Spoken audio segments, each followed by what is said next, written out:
It is the 11 Dubcast. I'm Johnny. He's George. And we've got a lot to talk about this week. Ohio State hoops. Are they on the bubble? Are they off the bubble? I don't know. Ohio State. They're off the wagon. At least on the road. Yeah, we're going to talk about that. Ohio State football, lots of hirings, trying to do some reshuffling with the offensive staff in particular. We're going to talk about that. And, of course, ask us anything. And the worst Super Bowl of all time. Yeah. They're calling it. We'll briefly delve into that. That was a big stinker. We're recording this actually like right afterwards, so the memory of this intensely boring Super Bowl is still fresh in our memory. And we're also recording this on Johnny's 40th birthday. That's right. So yes, happy birthday to you, Johnny. Thank you very much, George. I am 40 years old. That is my age. So anyway, we're not going to dwell on that. I'm going to try to avoid thinking about it for as much as possible. And instead, you only have to deal with it for 1 more hour. Yeah, that's right. That's right. And then for the rest of my life. So we're going to go ahead and get started actually with men's basketball for the first time pretty much since last year. We've just been football. It's that time of year for Ohio State fans where football season is finally over, and so you're fiending for your fix. Not quite. And you got to turn to basketball, and here we are. So here's the thing. And I thought about this because so the Super Bowl's over.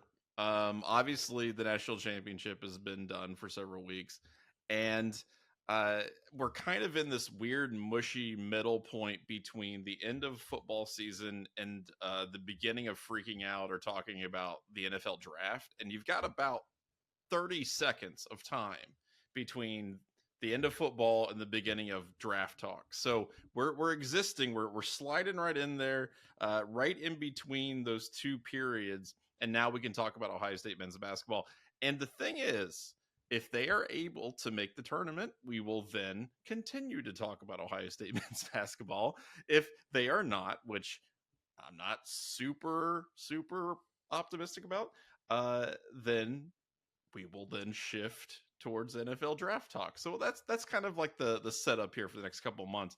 And after Ohio State won against Maryland in dramatic fashion, come back, I think 17 down at one point, Bruce scores 30 points. They hit that three to nail it. And you're like, oh my God. And people came out with all of these fawning articles about Ohio State. Hey, they're a bubble team now and watch out. Here we go. And then almost immediately after, they trip over themselves and fall to Nebraska. So I don't know really what to make of this team right now. One of the things that I just thought was so baffling is the inconsistency from some of these guys. Bruce Orton had 31 against the Terps. He had 9 against Nebraska. And then Micah Parrish basically flipped that. I think he had 13 against Maryland and then 30 against Nebraska. He had a career high against Nebraska. Yeah, which is wild and good for him. But the point is that that's a team you have to beat. You have to beat Nebraska. If you want to prove that you are a team that deserves a spot in the NCAA tournament, you have to win both of those games. Those are games you have to win both of. And as much as I was encouraged by the Maryland game, I don't know what to really make of the Nebraska game. And so I don't know. I'm curious about what your thoughts were about, first how the team played against Maryland and then how they followed up against Nebraska. I thought it was interesting they were favored to beat Maryland, and also Nebraska was favored to beat Ohio State, which I think just speaks to how insanely overvalued home court advantage is on general betting lines. Although in both cases, the home team did win, so perhaps they do know what they're talking about when they're setting these. But it's still somewhat surprising that, just given what you just said, the expectation would be for Ohio State coming off a win over an opponent like Maryland, you would think they would be able to handle a team like Nebraska. Yeah. But no, this has been the roller coaster ride with them all season. And even going back to last season, like before Diebler took over, this is just kind of the theme with them, is just big inconsistency. And even just zeroing in on how they've matched up with the 2 worst games that they've played this season were the Auburn game and the first time they played Maryland. Right. And so there were a lot of people that just thought that Maryland was going to be a bad matchup for them and that they weren't going to be able to handle Maryland, even getting them a second time at home. They didn't play a great first half against Maryland. They were down, I think, 17 at one point, and they had to come back and win that game. And they ultimately did so. And Maryland's a top 25 opponent, so that's another quality win for their resume. And every game in the Big Ten is difficult, but it speaks to the general inconsistency that this team has experienced this year, that they could play as badly as they did for 3 of the 4 halves that they've had against Maryland this year and still end up getting a win over what is a top 20 team in the country, at least as we're recording this. So they're very up and down. I still think that the X factor for them at the end of the day is Mobley and how he plays. Even though that hasn't really been the biggest factor in why they've won or lost the 2 most recent games that they just referred to, or that we just referred to. There's a lot of questions that still need to be answered about this team, and I don't think that there's enough time where we're going to get consistent answers to those questions with just 1 month left in the season. I do think that, and there's no way to prove this, but it does feel like with a team that has this much uncertainty, they would be in a worse place if they still had Chris Holtmann around than if they hadn't turned to Diebler in the way that they did. So there's at least that. Right, but that's never really been the problem, right? I think everybody kind of agreed that they needed to move on for Chris Holtmann. The conversation, the discussion, the debate was around who do they replace him with, right? And then you see Dusty May at Michigan, who inherited, I would argue, a much worse situation than Diebler did. Has got them. I mean, they're going to be a tournament team, right? That's a team that's most likely going to be in the NCAA tournament. But he was also somebody that was going to be able to bring over more to fix that situation. But that's my point. Was with Ohio State. Exactly, but that's my point. That would have been a point in his favor in terms of who you hire. My overall, thought process on this season is that if they make the NCAA tournament, that's a win, right? Like that's mission accomplished as far as I'm concerned. They don't need to get to the Sweet 16. They're not doing that crap. Just get in the tournament. To me, that's A+. That's what you need to do for this season. I do agree with you that this is not a team, and I think with some of the gaping holes that they've shown, particularly on the bench, particularly at center at times, it's just weird. It feels like every game there's some just giant hole where offense should be, and it seems to go from person to person or from positional group to positional group. And I think those things get worse and are exacerbated if Chris Holtmann's still in charge, right? Like they probably collapse in January if Holtmann is still around. They don't win against Maryland coming back from 17 down. They don't win against Purdue, all this other stuff. I don't think that happens if Holtmann's still in charge. So I think Diebler is definitely an upgrade. I think it's hard to be patient though and accept that it's going to be a multi-year project with Diebler, because you do see the talent on the team. You're like, all right, if they had a couple more pieces, this could be a dangerous team. They have a lot of talent, right? And you watch guys like Bruce Thornton and just go off some games. And you're like, oh my God, this dude is like, sometimes he's unstoppable. And then literally the next game he'll score 5 points. And you're like, what is missing there? What is the essential part of this team that is not there? So I don't know. I don't know what they're going to find in the next 8-9 games here left in the regular season. But like I said, they can make the NCAA tournament in the regular season if they go on a big time run. They win, 6 or 7 of those games. I think they'll be okay. I just don't see that happening. So what does that say for the offseason? I don't know, but I hope that there's going to be more games like the Maryland game and fewer games like we just saw against Nebraska. Yeah, I do. It doesn't make sense. I do think it's unrealistic to expect a team whose identity is inconsistency to go on any sort of run, frankly. I mean, but they did it last year, right? Like that's maybe you never know. They had big wild card energy after they got rid of Holtman, and it felt like the team kind of got galvanized by that and rallied around Diebler. So that kind of became their identity switch late in the season, particularly after the Purdue win, which, I mean, there's no indication that they're going to be able to that they're going to get matched up with and beat a top 5 team down the stretch. Sure.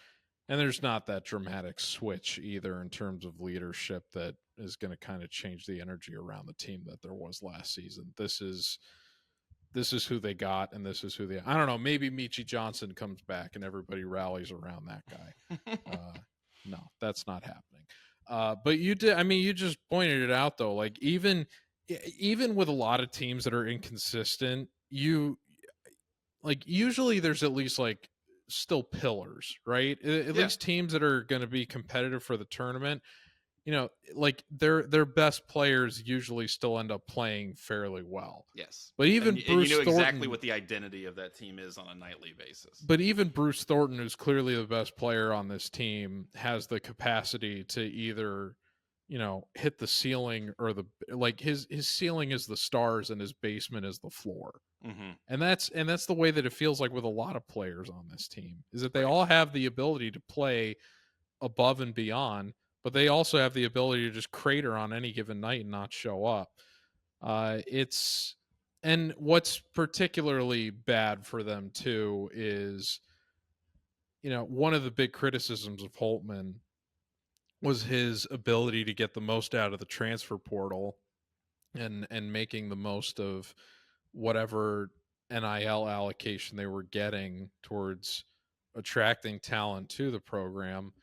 They obviously had a big hit with Jamison Battle, who has since, I believe, signed a multi-year deal with the Toronto Raptors as of earlier this week after going, I think he went undrafted. So I was kind of surprised that he did go undrafted, just given, how prolific of a shooter he proved to be in college and during his time at Ohio State.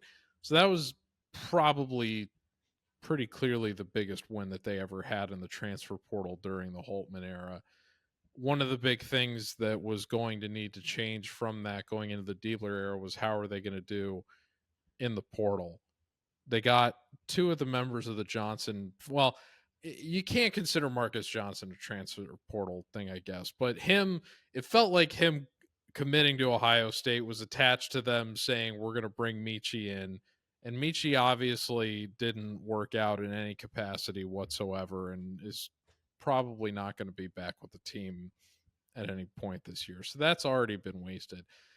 The other issue is, obviously the big name that they got, who I think even we made this the focus of one of the offseason shows a year ago when he committed, was them landing a former 5-star prospect in Aaron Bradshaw. Right. And Bradshaw obviously was mired in controversy earlier this season when he ended up missing almost the entire, the end of November through the first 3 weeks or so of December. And it wasn't immediately clear what was happening. Eventually some stuff emerged about some sort of traffic violation. There were even unconfirmed rumors that he might be mixed up in the ongoing investigation of I don't know if it's point shaving, but some kind of fixed game scandal with allegations around. Yeah, exactly. There were people speculating on that. Really silly stuff. Yeah, so it wasn't immediately clear why he missed as much time as he did, but this was still somebody that they allocated a decent amount of resources towards in order to get here.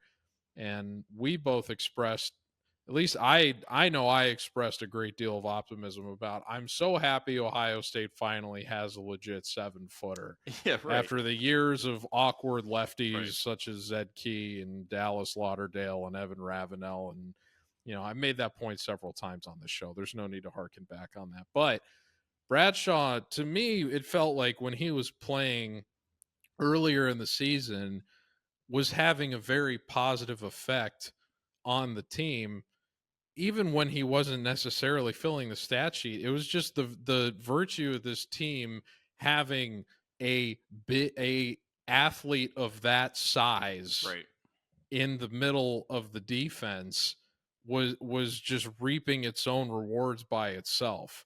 So it felt like to me that he was making the team better just sheerly by being present on the court in the game, in those games like the Kentucky game. And I think the game that he most recently impressed me in was probably the Minnesota game when they won in overtime, even though he didn't play that much in that game. But ever since then, his production and his own consistency has just totally gone off a cliff.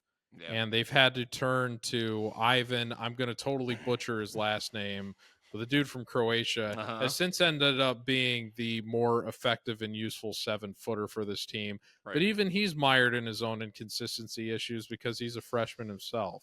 So Yeah, you just never know where the production is going to come from for this team on any given night. I think at the center position, they were like 1 for 8 from the floor against Nebraska, something like that. Which is just, I mean, it's the highest percentage shooting position on the floor. You can't do that. Like that's pretty terrible. So yeah, I think Chris Lauterbach affectionately referred to him as Aaron Badshaw in our Slack right before, with like less than 30 seconds left in the first half. They should be trying to kill clock or get the best shot that they can or whatever. They have the opportunity to feed it to Bradshaw right under the basket. So they beam it into him. And I'm thinking like, oh, do you really want to leave 18 seconds left on the shot clock? Okay. I mean, he's right under the basket, so he's probably not going to miss, right? And guess what? He totally just clanks it off the rim while he's standing under the hoop.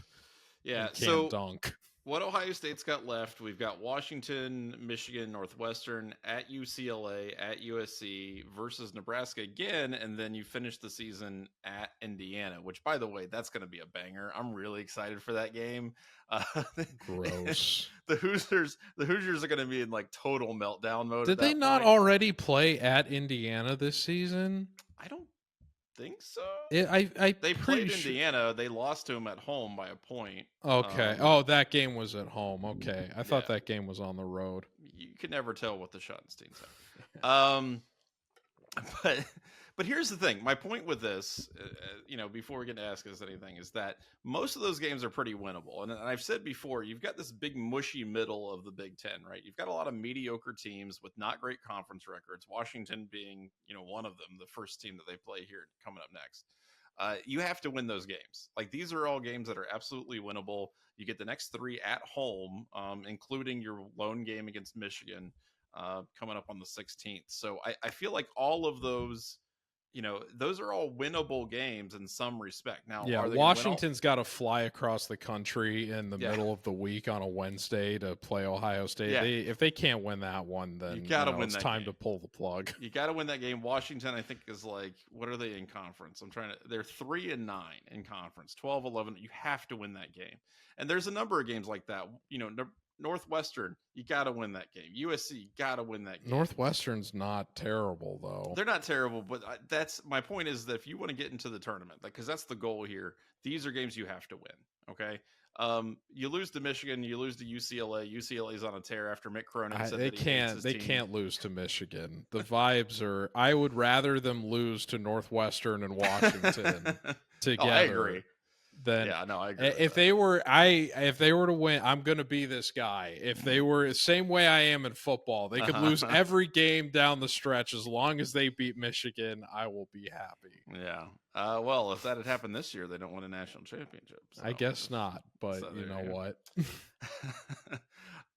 Anyway, well, honestly, like obviously I want them to beat Michigan, but I would give up another couple wins for them to beat Mick Cronin and just make him really angry because he's the most Cincinnati man alive, and it's really funny to watch him get mad. So that would be fun. But if like I said, if making the tournament is the goal here, then you got to win those gimmies, and there's several on the schedule here. The schedule that they've had has been very difficult. It gets considerably easier for this last month of the season, so they gotta pull it out and get the easy wins when they come. So that's some basketball talk. Let me ask you one last thing on this topic. Sure.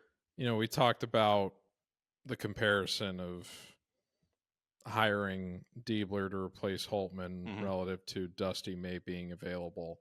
Right. There's since been, now that Mike Woodson is going to be stepping down at the end of the season for Indiana, and that vacancy is becoming publicly available. Yeah. There was an interesting thing that happened when Indiana played Michigan earlier this week when the crowd gave Dusty May a standing ovation while booing Mike Yes, this Woodson. is at Bloomington, right? This is in Bloomington, and they're cheering the opponent's coach and booing their own coach. And the media asked May after the game his thoughts on the vacancy, and he paid them what I imagine Ohio State fans are hoping was a little bit of lip service relative to, Michigan's great. I'm happy here. I'm happy with the resources here. I don't need to be going anywhere. Regardless of whether he goes to, I think we would all rather him be at Indiana than at Michigan. Oh, sure, yeah. Do you think that kind of concern factored into Ohio State? Like him potentially jumping ship from Ohio State to go to Indiana factored into their decision to take Diebler last year? I don't know. I honestly don't know. I couldn't tell you. It's interesting, though, that his buyout at Michigan is only $5 million.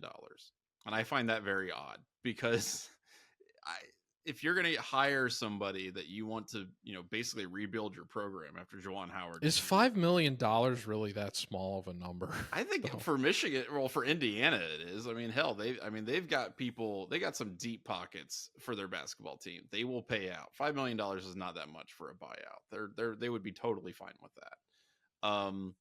So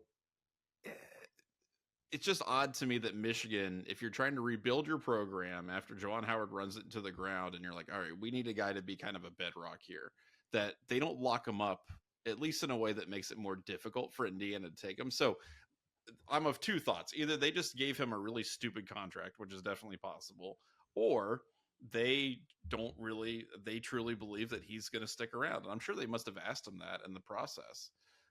What is this a place that you're committed to? But I don't know.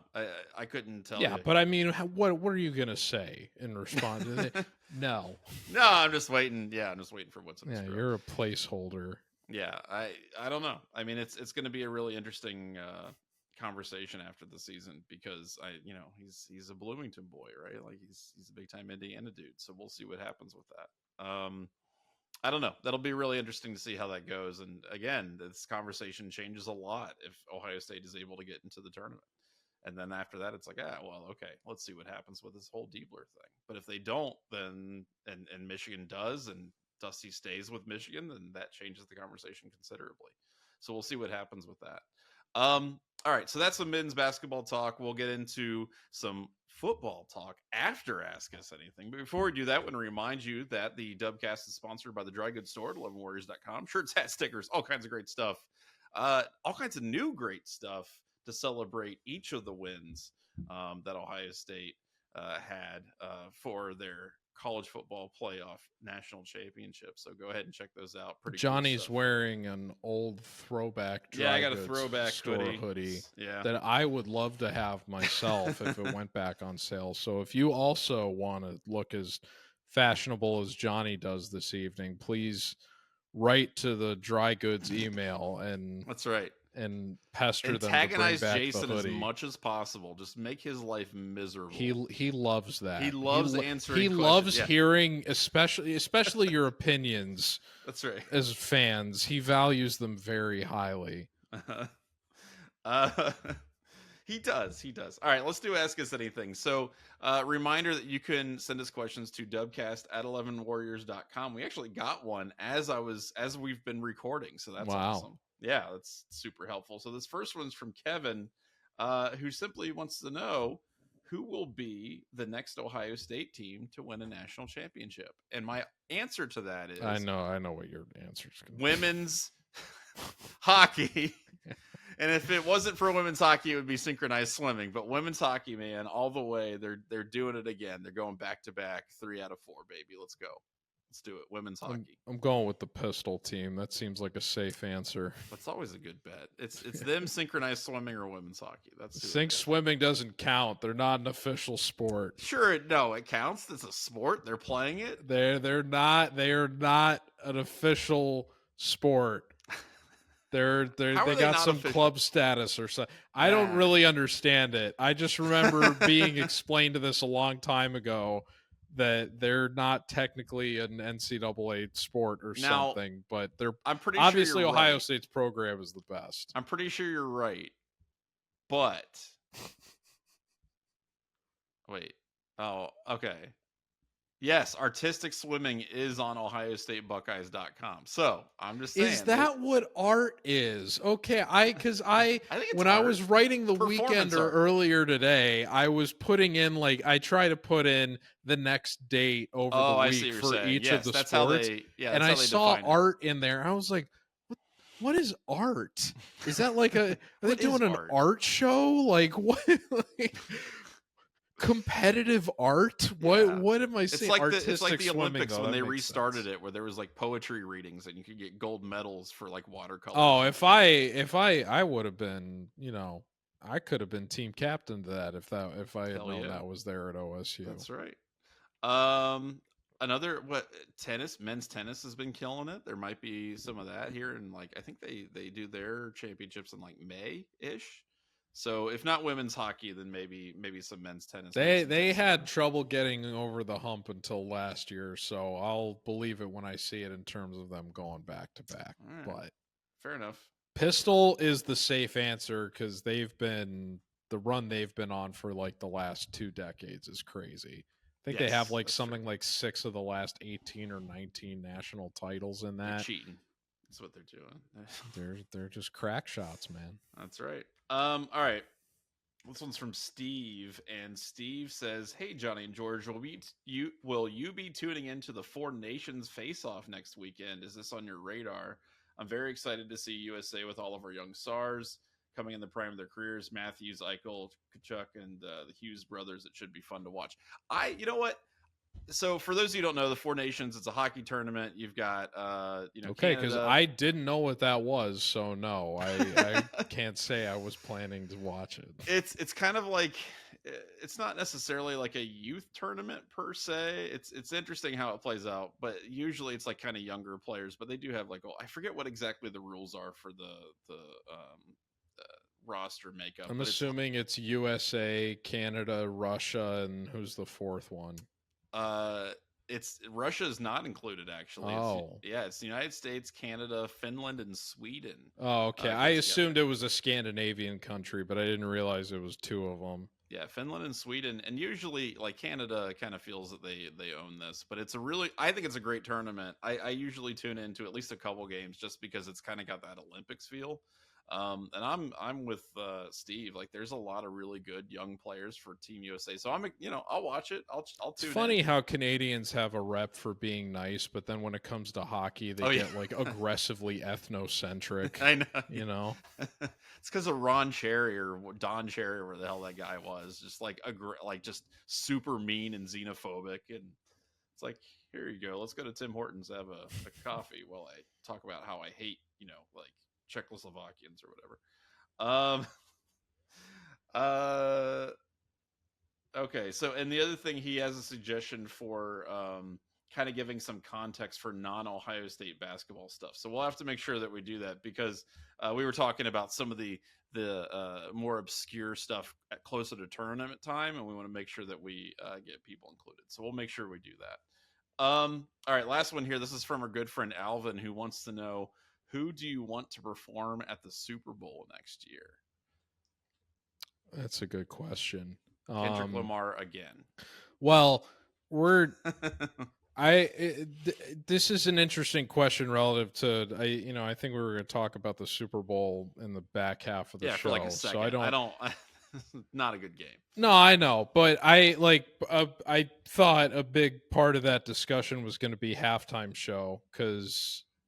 There's certainly have thoughts about the Kendrick Lamar one, as someone that was a fan of Kendrick Lamar, going like Good Kid, Mad City came out when I was a freshman at Ohio State. That was a pivotal album or a crucial album to my freshman year experience. But sure.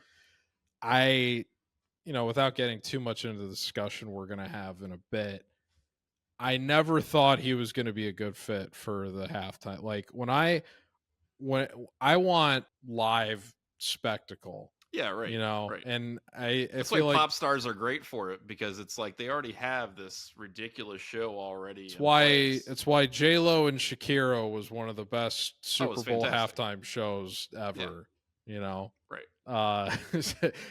Kendrick is not working with what J-Lo and Shakira have musically or otherwise, if you catch my drift. So or Usher, right? Like that's the other, like Usher, I thought. I thought he was good too, honestly. Yeah.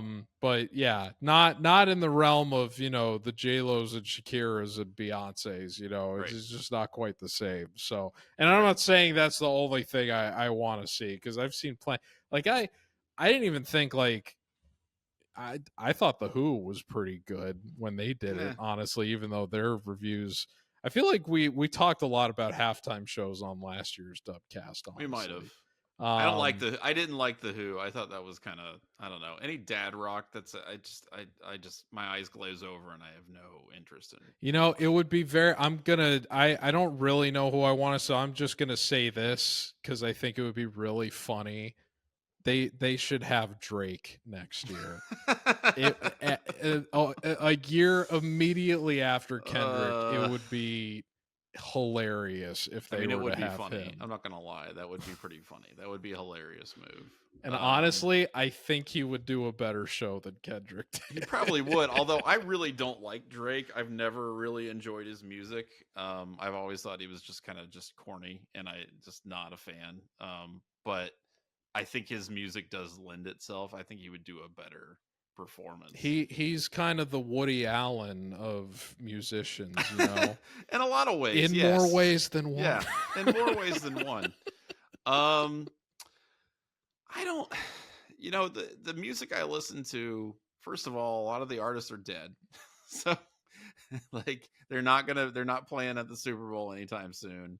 A lot of them also similarly are not, I think, well suited to that kind of performance, if that makes sense. Yeah. Like Jack Black isn't, or Jack Black. Yeah, Jack Black. That's a good answer. Actually, Tenacious D would put on a sick halftime show, but Jack White isn't gonna, have a great halftime show. Like, reuniting the White Stripes with one guy with a guitar and one girl on drums, I don't think it's gonna work out. I don't know. I mean, you know what? It would be cool to hear Seven Nation Army at a football game for the first time. That would actually be kind of sick. I was making a joke because that song gets played at every football game, especially Ohio State.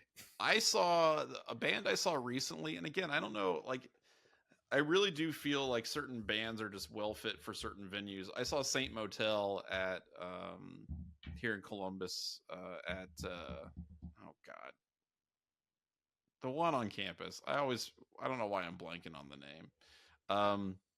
But anyway, a couple thousand people, maybe not even that, maybe 1,000 people. Like, that's a great venue for them. It was an incredible show. One of the best shows that I've seen. It was a lot of fun, really interactive. And I'm like, that's perfectly fit for that venue. Probably the best concert I ever saw was J. Roddy Walson in the Business. I'm like, I wouldn't want to see that scaled up, to a Super Bowl halftime show. Same with the Black Keys. They couldn't sell out. They had to cancel a tour because they couldn't sell out these gigantic stadiums that they were trying to sell. I don't think they would be a good Super Bowl. I don't think so either. And that's what I'm saying, man. Like a lot of these, acts aren't really suited for that. So I don't know. I mean, I think there's probably a pretty small list of music groups and musicians who can really do that effectively.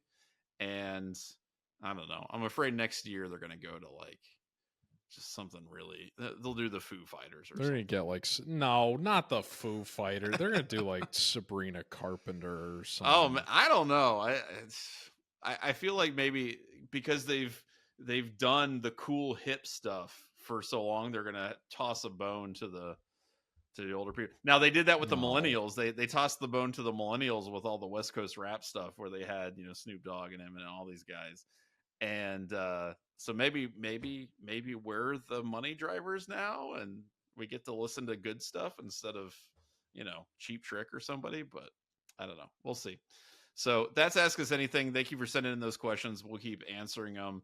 Let's go into some football.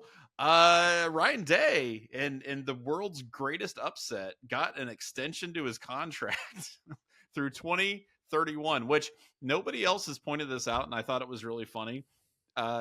So Ross Bjork, in his most famous move prior to coming to Ohio State as the athletic director, extended Jimbo Fisher's contract also through 2031, which of course then blew up in their faces spectacularly at Texas A&M. So I just think it's really interesting that Ross Bjork is like 2031. We have to extend. Like, maybe he has some inside information. Maybe the world's going to explode in 2032. I don't know. He's like 2031. So Ryan Day is going to be making about $12.5 million. That puts him as the second highest paid. Well, now we know where all that money for Jim Knowles went. Yeah, well, that's the other interesting thing that I want to talk about. But just to clarify all the info here, okay, Ryan Day extended through 2031, total compensation about $12.5 million. There's also bonuses for like team GPA and playoff appearances and all that kind of stuff. Obviously, this is an endorsement of Ryan Day, and it's kind of, it's what happens after a national championship and you want to keep your coach. You got to give him a big honking raise and things like that. Were you surprised at either the dollar amount, because he is now the second highest paid coach in college football behind Kirby Smart, or the number of years he was extended? Or does this seem about right to you? No, I mean, you said it. This is what happens when you summit the mountaintop. Right. It's time everybody for you gets to... paid. Yeah, exactly. So this didn't surprise me. I do wonder if they were able to retain Knowles for the dollar amount that he wanted, if like he would have ended up getting this. Mm-hmm.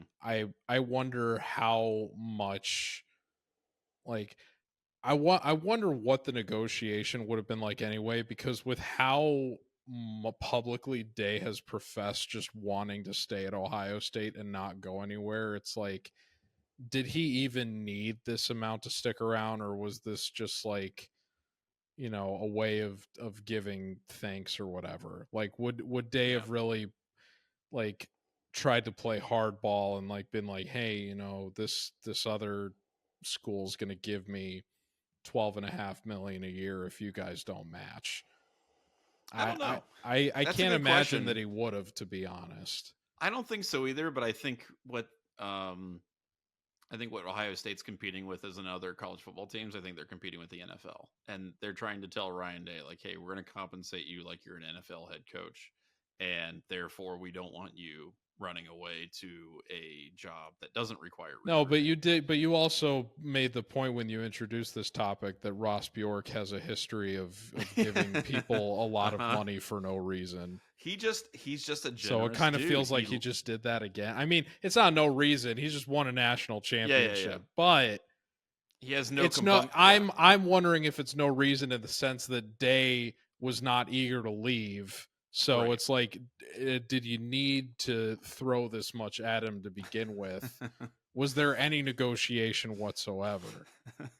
Ross, I have to imagine he would be getting less if they had made Knowles the highest paid defensive coordinator in college football. Okay, well then that's the additional thing that I want to talk about, because they did finalize a lot of the offensive staff, right? So they promoted Brian Hartline to offensive coordinator for realsies this time, right?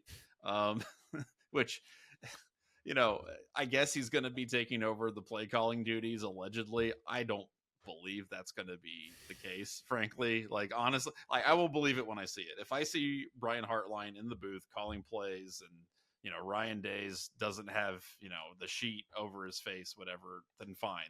That's what it is. I mean, Day delegated to Chip Kelly. Yeah, because Chip Kelly was literally his coach at one point. and was his mentor in the NFL. Yeah, but now that he's done it at least once, he presumably is going to feel more comfortable doing it again, even though Yeah. it's with somebody different. And somebody who's never called plays at the college level. Maybe, but wouldn't you think that he'd be more comfortable delegating that authority to somebody that he's worked with in an extended capacity now that's been arguably the most crucial member of his staff for his entire tenure in Heartline than somebody that would have been an outside hire that they could have brought in to replace Kelly? Maybe.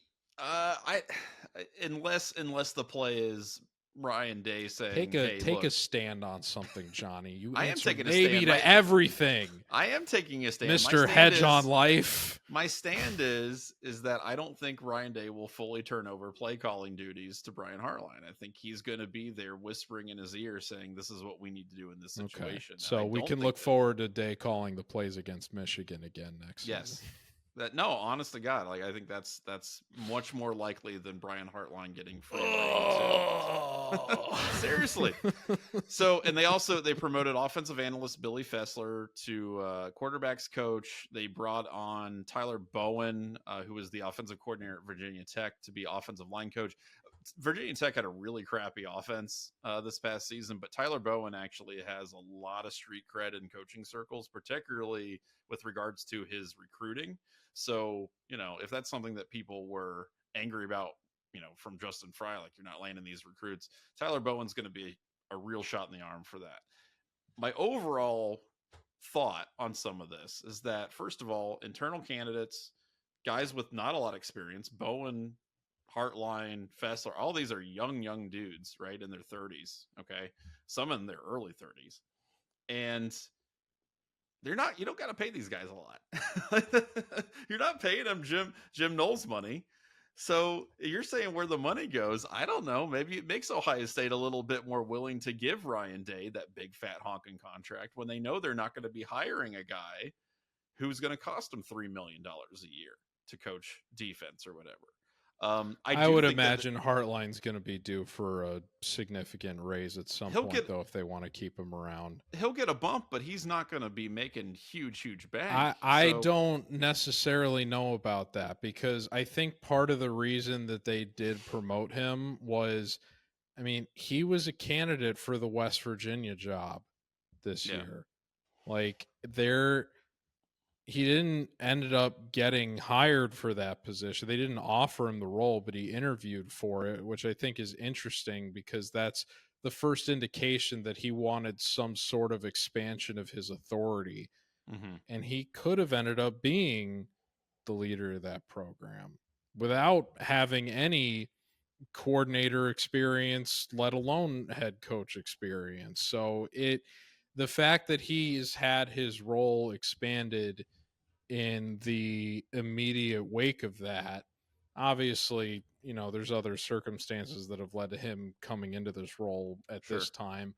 But I think it's interesting that it happened so close in proximity to, this is a guy that has been speculated by people outside of Ohio State for a long time as someone that ultimately wants to go back to the NFL or wants to be a head coach, doesn't want to hang around as just a receivers coach forever. Right. I think that this is a guy long term that if you want to keep him in-house, and why wouldn't you? Because he's been the best recruiter in America, arguably, at least for his on a positional basis for the time that he's been working under Ryan Day. I would argue probably like taking on aggregate any position, really. I can't imagine, But here's my point. Like, you're going to need to pay. You're going to need to pay that guy eventually in the way that you were planning on paying someone like Jim Knowles if you want to keep him around. But this is a results-based business. If he's going to be offensive coordinator, right, and Ohio State's offense takes a big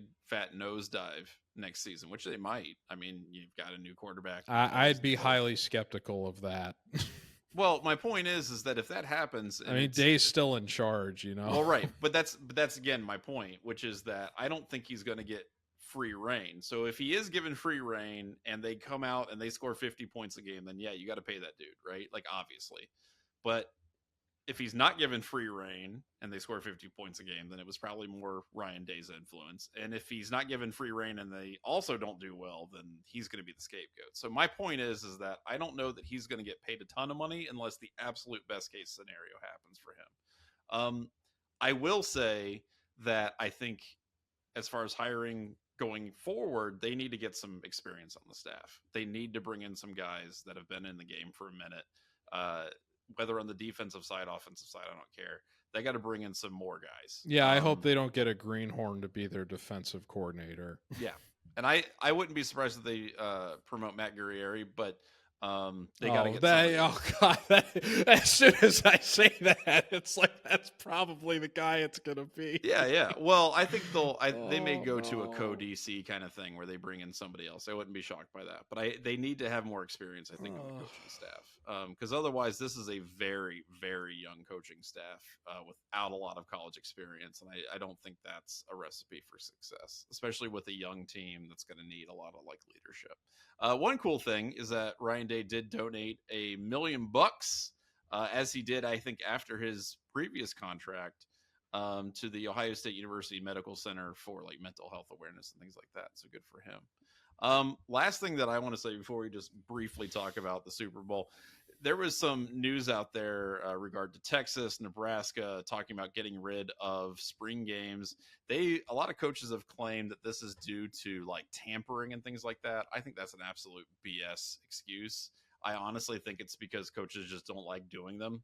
They just, it's a pain in their butt. I honestly don't blame them. I think spring games are stupid. I think they're fantastic. And the reason why I love spring games is because if you're an average fan, especially if you're middle income, low income, you have no ability to see your team play in the stadium in which they play, right? You can't do that. It's impossible. And we talked about this on the Dubcast for last year's spring game. Yeah. So I understand where you're coming from. Right. And so again, my point is that to take that away from the average fan, to say, oh, I'm sorry, you're not allowed to pay $5 to watch a practice. That sucks. That sucks. And I hate the idea that we are gatekeeping these experiences to the point where it's only the very wealthy who can afford them. So I hope that Ohio State and Ryan Day and so on really appreciates and understands the importance of that game to a lot of people in the community, particularly in the middle or the central Ohio. But Johnny, now you can pay $50 to go to Ohio State training camp during August. Right. That's right. Yeah, that's what I'm saying. If a family of 4 can get in for $20 and get a hot dog for $3, then hell, let them keep doing that. And there's the tampering excuse, all this other crap. That's so weak. And I don't think Ohio Stadium is working off those Mercedes-Benz Stadium concession prices. To be fair, maybe they should. They should. That was sick.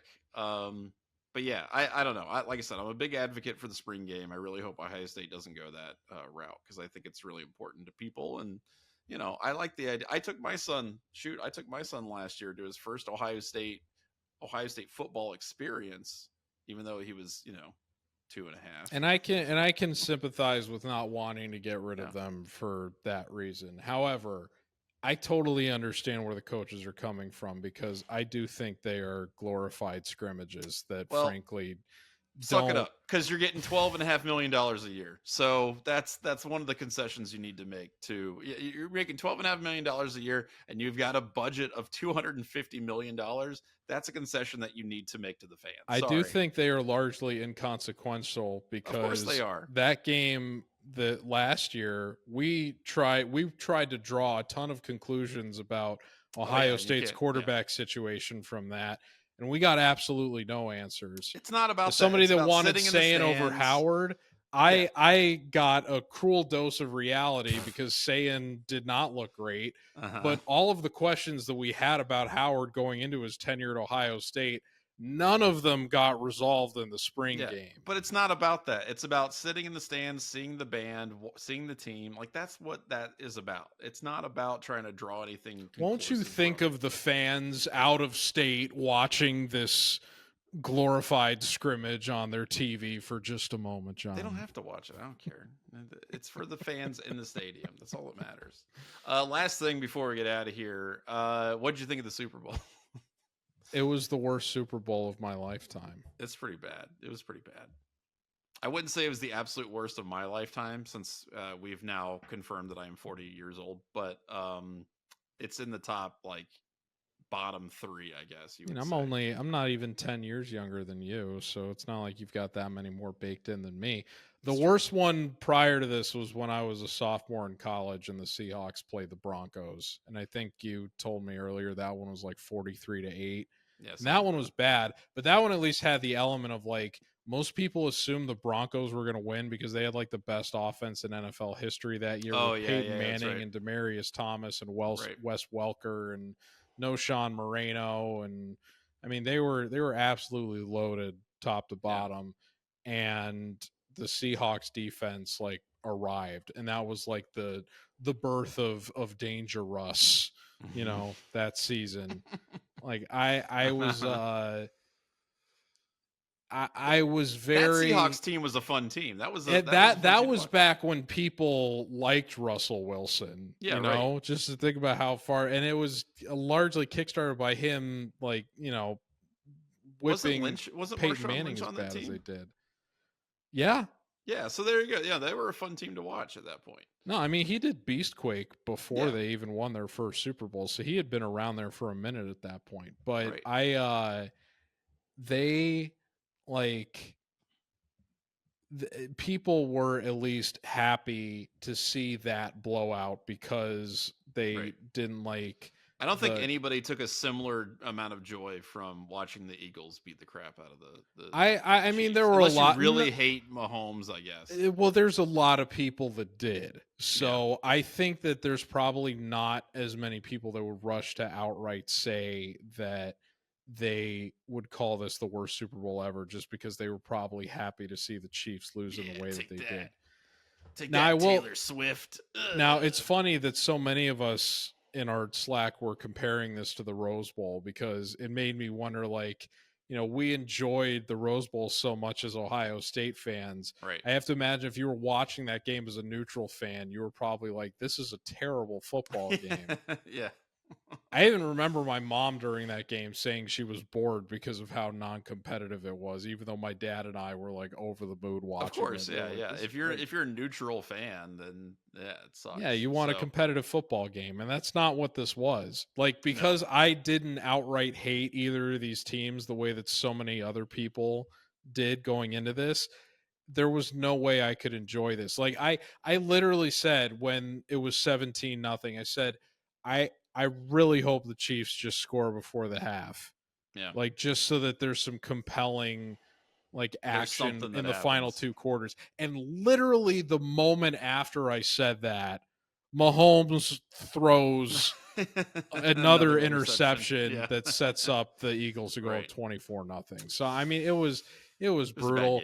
The commercials, it feels like they've gotten worse every year for like the last 10 years or something. It really bums me out to see how far we've fallen from grace in terms of, like, that used to be such a great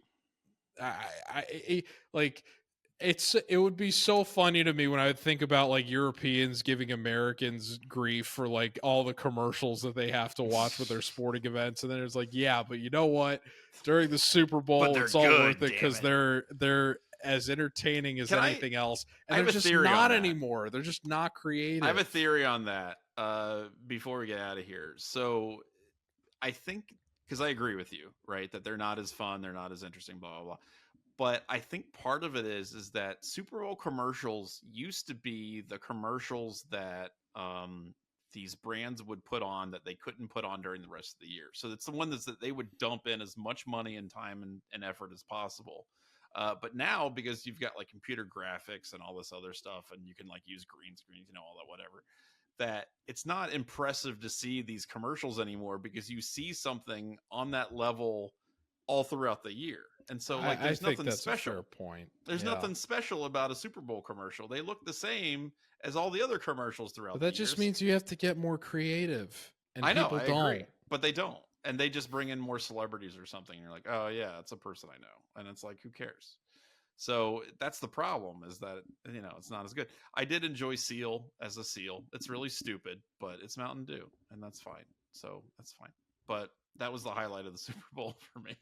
So And if that's your highlight of the Super Bowl, shout that's out to pretty Paris bleak. Campbell, Ohio State Buckeye and Super Bowl champion. So how about that? And we talked about it earlier, but I just didn't think the halftime show was a good fit, even though I'm a big Kendrick Lamar fan and have been for a long time. Sure. I just couldn't really get jazzed up for it. It was very obvious that it's just like because Not Like Us was Song of the Year that they were putting them in there. Yeah. And, I mean, I even thought it's like they even joked about it during the performance. They literally teased the start. I know, of it, yeah. It's like half a dozen do times before they finally did it. Right. It's like, okay. I will say it was kind of cool hearing the entire stadium go A minor. I knew that was going to happen, but it was great. No, it was the fun. Definitive cultural victory for Kendrick over Drizzy. That was great. A spiked ball in the end zone, if you will. Yeah. But I wouldn't even put it, I think, in top 5, top 10 overall halftime shows that I've seen in my lifetime. No. Like, it doesn't hold a candle to like what The Weeknd or Bruno Mars or, I mean, you even mentioned Usher. I don't think that's in my top 5, but I even thought that one was probably more of a spectacle than this one was. Yeah. I won't outright say it was bad, but not a great halftime show. Commercial's been getting worse every year. Game was uncompetitive from like the opening minutes. It's the worst Super Bowl in my lifetime, and that stinks. That's a bad way to have football season go out, says the guy who just watched his alma mater win a national championship. And that's why I'm just going to keep rewatching I'm going to rewatch Tennessee, Oregon, Texas, and Notre Dame another 500 times before September. So that's how we go. All right, so that's the Dubcast this week. Thanks for tuning in. Thanks for listening. Thanks for sending those questions. And we'll be back next week. We'll probably, again, lead with men's basketball. Oh, my gosh. I'm so excited. Hopefully we'll have a defensive coordinator by this time next week, and we can talk about that, too. According to Ryan Day, wants to get it done, so we'll talk about that, too. So until then, I'm Johnny. I'm George. And we'll see you next time. Take care, folks.